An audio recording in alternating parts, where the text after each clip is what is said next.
जय हिंद मेरे प्यारे देशवासियों। आज जो है इस वीडियो में चैप्टर 2 क्लास 10 संस्कृत चैप्टर का नाम है आलस्य कथा।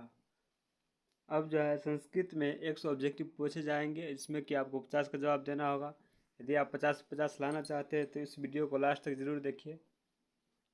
ये वीडियो 2025 बिहार बोर्ड एग्जामिनेशन के लिए बहुत मोस्ट इम्पोर्टेंट है।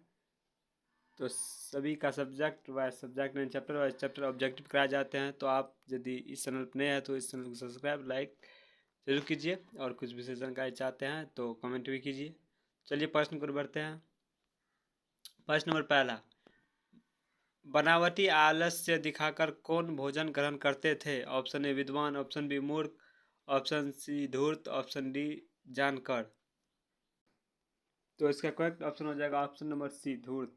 क्या हो जाएगा correct option C? Correct answer हो जाएगा धूर्त। चलिए अगले प्रश्न को बढ़ते हैं। प्रश्न नंबर 2, आलस्य कथा अंतर्गत मिथिला में कौन मंत्री थे?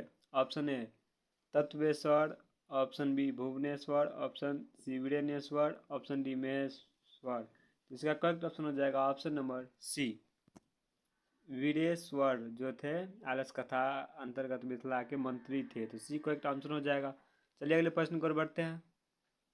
प्रश्न नंबर 3, चारों आलसियों को कैसे बाहर किया गया? ऑप्शन ए पैर पकड़कर, ऑप्शन बी हाथ पकड़कर, ऑप्शन सी केस पकड़कर, ऑप्शन डी बाँह पकड़कर। तो इसका करेक्ट ऑप्शन हो जाएगा ऑप्शन नंबर सी केस पकड़कर तीनों आलसियों को बाहर निकाला गया था। सी करेक्ट आंसर हो जाएगा। चलिए अगले प्रश्न को बढ़ते हैं। प्रश्न नंबर 4, घर में लगी आग को देखकर कौन लोग पलायमान हो गए? ऑप्शन ए आलसी लोग, ऑप्शन बी समझदार लोग, ऑप्शन सी फुर्तले लोग, ऑप्शन डी धूर्त लोग। तो इसका करेक्ट ऑप्शन हो जाएगा ऑप्शन नंबर डी धूर्त लोग, जो थे घर में जो आग लगा था तो उस घर में जो आग लगा था उसको देखते हुए तुरंत इस सब क्या के खाली कर देने भाग गए थे। तो जी करेक्ट आंसर हो जाएगा इस क्वेश्चन का। तो चलिए अगले प्रश्न को बढ़ते हैं। प्रश्न नंबर 5, स्थिति स्वर कार्य मुल्ला ही डैश के न धवांति जवंत, यह उक्ति किस पाठ से संकलित है? ऑप्शन ए आलस्य कथा, ऑप्शन बी संस्कृत साहित्य लेखिका, ऑप्शन सी विवेक पीठिका कथा, ऑप्शन डी पाटलिपुत्र वैभवनम। तो इसका करेक्ट ऑप्शन हो जाएगा ऑप्शन नंबर ए आलस्य कथा। क्या हो जाएगा? ए करेक्ट आंसर हो जाएगा आलस्य कथा। चलिए अगले प्रश्न को बढ़ते हैं। प्रश्न नंबर 6, अपनी भूख मिटाने के लिए भी कौन कुछ भी कर नहीं सकता? मतलब कौन भी कुछ नहीं करता। तो ऑप्शन ए उद्यमी, ऑप्शन बी आलसी, ऑप्शन सी धनी, ऑप्शन डी निर्धन। तो इसका करेक्ट ऑप्शन हो जाएगा ऑप्शन नंबर बी आलसी, जो है अपने भूख के लिए कुछ भी नहीं करता है। तो सी करेक्ट ऑप्शन हो जाएगा, सॉरी बी करेक्ट आंसर हो जाएगा। चलिए अगले प्रश्न को बढ़ते हैं। प्रश्न नंबर 7, आलस कथा पाठ किस ग्रंथ से संग्रहित है? ऑप्शन ए काव्य मीमांसा से, ऑप्शन बी पुरुष परीक्षा से, ऑप्शन सी पंचतंत्र से, ऑप्शन डी हितोपदेश से। तो इसका करेक्ट ऑप्शन हो जाएगा ऑप्शन नंबर बी पुरुष परीक्षा से आलस कथा पाठ ग्रंथ संग्रहित है। तो C correct option B correct answer हो जाएगा। चलिए अगले प्रश्न को बढ़ते हैं। प्रश्न नंबर 8, आलस कथा में आग लगने पर भी कितने लोग नहीं भागे? Option A 3, option B 5, option C 4, option D 7। तो इसका करेक्ट ऑप्शन हो जाएगा ऑप्शन नंबर सी 4 लोग, जो आग लगने के बावजूद भी वहाँ से घर खाली नहीं किए थे। तो सी करेक्ट ऑप्शन हो जाएगा। चलिए अगले प्रश्न को बढ़ते हैं। प्रश्न नंबर 9, संसार में बच्चों का सच्चा रक्षक कौन है? ऑप्शन ए माता, ऑप्शन बी पिता, ऑप्शन सी भाई, ऑप्शन डी बहन। तो इसका करेक्ट ऑप्शन हो जाएगा ऑप्शन नंबर ए माता। यदि बच्चा का कोई सबसे अच्छा रक्षक हो सकता है तो वो क्या है? एक माँ, माता। तो इसका करेक्ट ऑप्शन हो जाएगा ऑप्शन नंबर ए। चलिए अगले प्रश्न को बढ़ते हैं। प्रश्न नंबर 10, आलस कथा के रचयिता कौन है? Option A Kalidas, option B Vidyapati, option C Vishnu Sharma, option D Narayan Pandit. तो इसका करेक्ट ऑप्शन हो जाएगा ऑप्शन नंबर बी विद्यापति, जो थे आलस्य कथा के रचयिता है। आलस्य कथा किसने लिखा था? विद्यापति। इसका बी करेक्ट आंसर हो जाएगा। चलिए अगले प्रश्न को बढ़ते हैं। प्रश्न नंबर 11, वीरेश्वर कौन था? ऑप्शन ए मिथिला का राजा, ऑप्शन बी मिथिला का मंत्री, ऑप्शन सी मिथिला का राजकुमार, ऑप्शन डी मिथिला का संतरी। तो इसका करेक्ट ऑप्शन हो जाएगा ऑप्शन नंबर बी मिथिला का मंत्री था। कौन था? मिथिला का वीरेश्वर क्या था? मिथिला का मंत्री था। बी करेक्ट ऑप्शन हो जाएगा।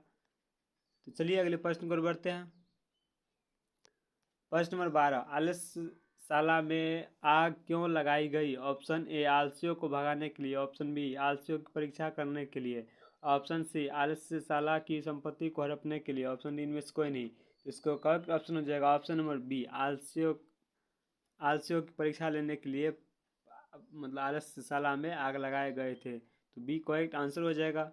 ये क्वेश्चन जो आपके एग्जाम 2025 के लिए मोस्ट इम्पोर्टेंट है, तो इस वीडियो को लास्ट तक जरूर देखिए, स्किप मत कीजिएगा और अधिक से अधिक शेयर कीजिए और सब्सक्राइब भी कीजिए। तो प्रश्न नंबर 13,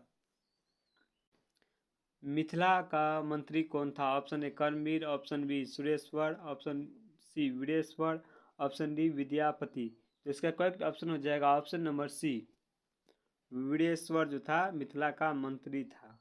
सी करेक्ट ऑप्शन हो जाएगा। चलिए अगले प्रश्न पर बढ़ते हैं। प्रश्न नंबर 14, नीतिकार आलस्य को क्या मानते हैं? ऑप्शन ए राजा, ऑप्शन बी शत्रु, ऑप्शन सी छात्र, ऑप्शन डी मित्र। तो इसका करेक्ट ऑप्शन हो जाएगा ऑप्शन नंबर बी शत्रु, यानी शत्रु मतलब क्या? तो दुश्मन। तो बी करेक्ट आंसर हो जाएगा। चलिए अगले प्रश्न को बढ़ते हैं।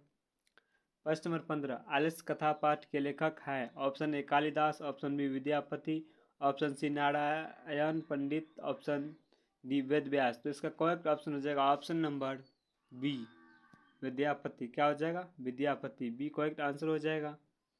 चलिए अगले प्रश्न को बढ़ते हैं। प्रश्न नंबर 16, गरीब और अनाथों को प्रतिदिन कौन भोजन कराते थे? Option A Buddhavir, option B Karmavir, option C Dharmavir, option D Vireshwar. तो इसका करेक्ट ऑप्शन हो जाएगा ऑप्शन नंबर डी वीरेश्वर। जी करेक्ट आंसर हो जाएगा। चलिए अगले प्रश्न पर बढ़ते हैं।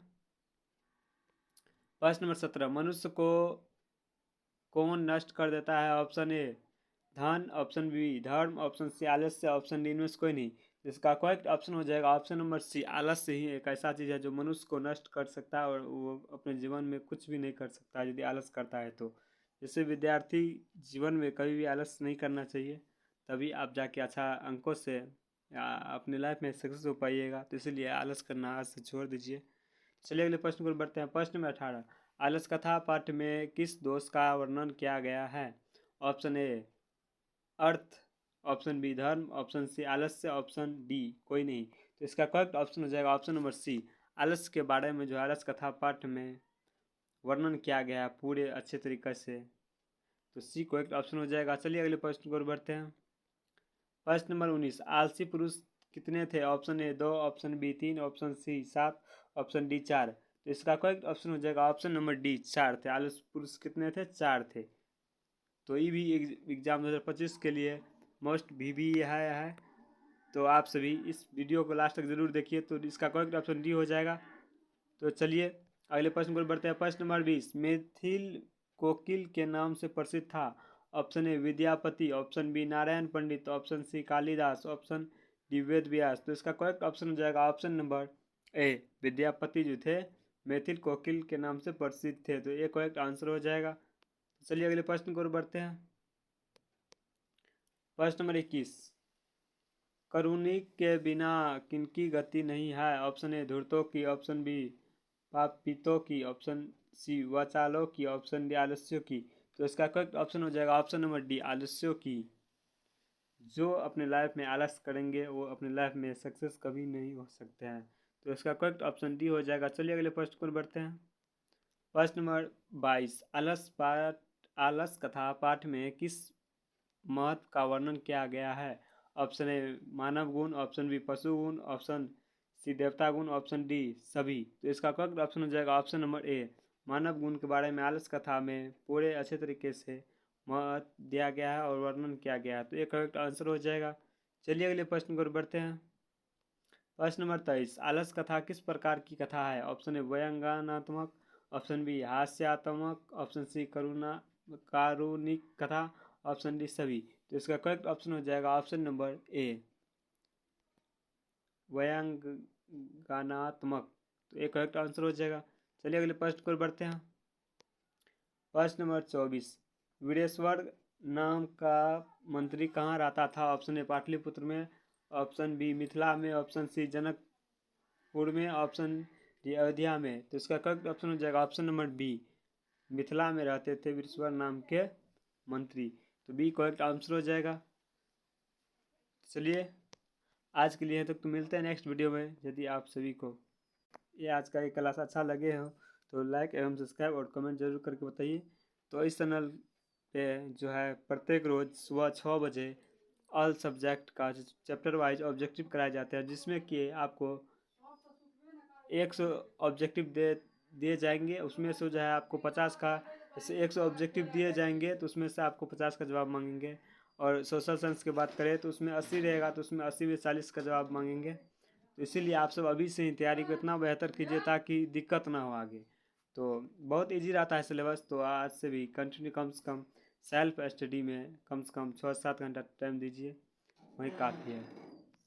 7 से 8 घंटा टाइम दीजिए और उसके साथ साथ आपका बेस मजबूत होगा। तो मिलते हैं नेक्स्ट वीडियो में। जय हिंद, जय भारत, वंदे मातरम।